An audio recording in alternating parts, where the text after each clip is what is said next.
આવતીકાલે પૂર્ણિમા છે. ચંદ્ર પોતાની પૂર્ણ કળાથી પૂર્ણિમાના દિવસે ખીલે છે.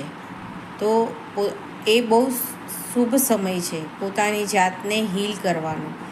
જે વ્યક્તિને માનસિક શારીરિક બીમારી હોય, જે વ્યક્તિના શરીરમાંથી રોગો ના જતા હોય, એ વ્યક્તિને ચંદ્રની રોશનીમાં રાત્રે 15 મિનિટ 10 મિનિટ જે એની યથાશક્તિ બેસવાની ક્ષમતા હોય એટલું એ મેડિટેશન કરે, જેથી કરીને ચંદ્રની શીતળતા એના ઉપર પડશે, જેથી કરીને એની કાયામાં રહેલા રોગ નાબૂદ થશે, ધીરે ઓછા થશે.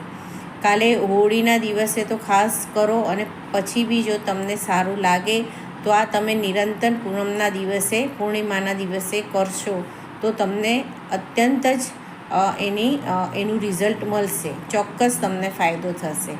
હર હર મહાદેવ.